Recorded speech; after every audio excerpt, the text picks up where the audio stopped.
Is it better than the Mercedes-AMG E63? That, it seems, is the question people ask when you start talking about the latest BMW M5. Okay, well, come to it.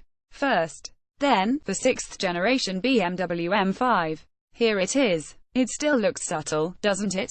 A bit like the last one did, and, like that, it still has a 4.4-litre V8 engine with 2 turbochargers, albeit different turbochargers, a new exhaust system, new, higher pressure injection system and more efficient cooling.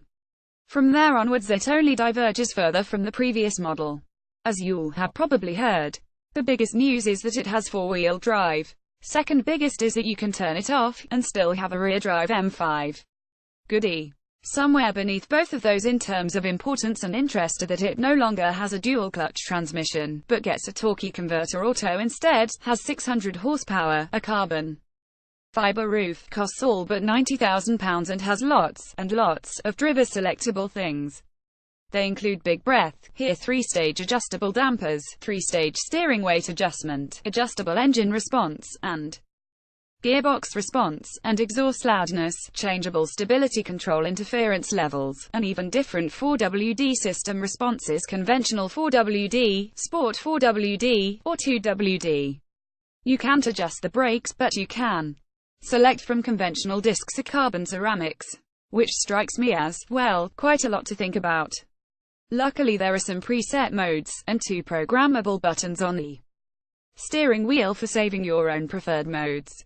Between all of them, though, the M5 has a consistent, and rather likable, character. Inside, it feels like most other 5 Series, only with even better seats and an overburdened steering wheel and transmission tunnel. Otherwise the cabin is as understated as the exterior, which apart from more aluminium body panels than other 5's, big cooling capacity in the front and a diffuser and quad pipes at the rear, doesn't shout fast like, say, an M2 or M3, or, in fact, an AMG A-Class. Carbon fiber roof aside, of course, the noise doesn't, either. When an AMG V8 cranks into life, you know about it. When a BMW M5 does, you'd have to know what you're listening for. But, as with the appearance and, as with the driving experience, to an extent, that's not necessarily a bad thing. Restrained outside, restrained inside. Restrained to listen to, then. And the new M5 is also relatively restrained to drive. BMW calls it a business sedan, and I guess it's important to remember that's still what it is. Turn up at a client meeting in an AMG E63 and I suspect they'll know you've arrived in an AMG. Arrive in an M5 and they might only think you've arrived in a generic 5 Series. That might be important. The hardware, though, fairly quickly makes it clear this isn't an ordinary 5 Series. The steering, at not much more than 2 turns between locks, makes the M5 feel more agile than its girth, 1,930 kilograms, down around 15 kilograms on the previous gun car would suggest. It's not a new trick, but it's one that works. The ride is controlled, composed softer than an E63's, from memory, but you'd want a back test to say for sure. And regardless of which mode you stick the M5 in, its inherent character doesn't change that much. The 4WD system is predominantly rear-biased, so on the road, even if you're starting to demand a bit more of it, it feels naturally quite well balanced, with no corruption of the relatively light, accurate, responsive steering. Body control is good, it gets firmer as you slip through the damper response modes, obviously, with marginal losses in compliance as you go. But even with soft dampers, and the 4WD system in normal, there's still some throttle adjustability on the way out of a bend, that pleasing balance that's inherent in a long, front-engined, rear-drive car. That 4.4-litre V8 is a curious thing. Not because of the way it delivers its power. It makes its peak torque of 553 pounds-feet from just 1,800 revolutions per minute, and holds onto it all the way to 5,600, where the 600 horsepower power peak starts, and stays constant until 6,700 revolutions per minute, so it's incredibly potent, all the time.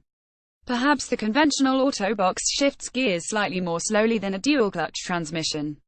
I dunno. It feels fast enough to me, has the advantage that it's even smoother at low speeds, locks up pretty much as soon as the car is rolling, and, besides, when you make 553 pounds-feet from not much more than idle. There are only so many gear changes you need.